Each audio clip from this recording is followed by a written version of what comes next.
Colonel Sophia ഖുറേഷിക്കെതിരായ വിവാദ പരാമർശത്തിൽ മധ്യപ്രദേശ് മന്ത്രി കുൻവർ വിജയ് ഷായ്ക്കെതിരെ കേസെടുത്തു. മധ്യപ്രദേശ് ഹൈക്കോടതിയുടെ നിർദ്ദേശപ്രകാരമാണ് നടപടി. മന്ത്രിയെ അറസ്റ്റ് ചെയ്യുമെന്നും ചില റിപ്പോർട്ടുകൾ മധ്യപ്രദേശിൽ നിന്ന് വരികയാണ്. അജീഷ് ജയകുമാർ ഡൽഹിയിൽ നിന്ന് ചേരുന്ന വിവരങ്ങളുമായി. അജീഷ്, ശരിക്കും ഈ മന്ത്രി പറഞ്ഞത് കുറച്ച് കടന്ന കൈയായിരുന്നു എന്തായാലും.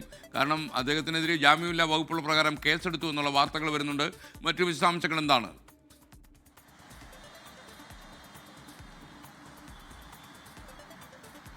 കഴിഞ്ഞ ചൊവ്വാഴ്ചയാണ് ഈ മധ്യപ്രദേശിലെ ഗോത്ര വിഭാഗം മന്ത്രിയായിട്ടുള്ള കുൻവർ വിജയ് ഷാ ഇങ്ങനെ ഒരു വിവാദപരമായ പ്രസംഗം നടത്തിയത്. അവിടെ മധ്യപ്രദേശിലെ ഇൻഡോറിലുള്ള ഒരു സാംസ്കാരിക വകുപ്പിന്റെ പരിപാടിയിലായിരുന്നു ഈ പ്രസംഗം. ആ പ്രസംഗം ഇങ്ങനെയായിരുന്നു: നമ്മുടെ സഹോദരിമാരുടെയും മക്കളുടെയും സിന്ദൂരം മായ്ച്ച ഭീകരരെ അവരുടെ സഹോദരിയെ കൊണ്ട് തന്നെ മോദിജി പാഠം പഠിപ്പിച്ചു. ഇതായിരുന്നു ആ വിവാദ പ്രസംഗം. ഈ പ്രസംഗം നടത്തുമ്പോൾ അവിടെ മന്ത്രിമാരും ബിജെപിയുടെ മുതിർന്ന നേതാക്കന്മാരും അടക്കം ആ വേദിയിൽ ഉണ്ടായിരുന്നു എന്നുള്ളതാണ് ഏറ്റവും പ്രധാനപ്പെട്ട കാര്യം. പിന്നീട് ഈ പ്രസംഗം കോൺഗ്രസ് എക്സിൽ പോസ്റ്റ് ചെയ്യുകയും വലിയ രീതിയിൽ വിവാദമുണ്ടാകുകയും മാത്രമല്ല മന്ത്രിക്കെതിരെ രൂക്ഷമായ പ്രതിഷേധം രാജ്യത്തിന്റെ പല ഭാഗത്തു നിന്നും ഉണ്ടാവുകയും ചെയ്തു.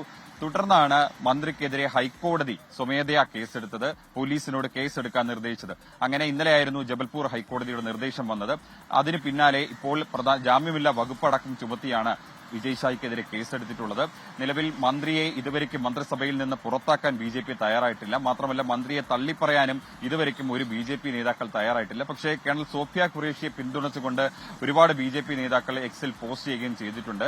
ഇക്കാര്യത്തിൽ ഒരു വിശദീകരണമായി മന്ത്രി പറയുന്നത് തന്റെ സഹോദരിയേക്കാൾ വലിയ അഭിമാനമാണ് കേണൽ സോഫിയ ഖുറേഷി. താൻ പറയുന്നത് തെറ്റിദ്ധരിച്ചതാണ്, വേണമെങ്കിൽ ഒരു 100 വട്ടം മാപ്പ് പറയാൻ താൻ തയ്യാറാണെന്ന് മന്ത്രി വിജയ് ഷാ പറഞ്ഞു. പക്ഷേ പോലീസ് കേസെടുത്തിട്ടുണ്ട്. മന്ത്രിയെ എത്രയും വേഗം അറസ്റ്റ് ചെയ്യണം എന്നാണ് കോൺഗ്രസ് അടക്കമുള്ള പ്രതിപക്ഷ പാർട്ടികൾ ആവശ്യപ്പെടുന്നത്. പക്ഷേ മന്ത്രിസഭയിൽ നിന്ന് പുറത്താക്കാത്ത ഈ മന്ത്രിയെ ബിജെപി ഭരിക്കുന്ന സർക്കാർ അറസ്റ്റ് ചെയ്യുമെന്നുള്ളതാണ് ഇനി എല്ലാവരും ഉറ്റുനോക്കുന്നത്. അജീഷ് ജയകുമാറാണ് വിവരങ്ങൾ നൽകിയത്.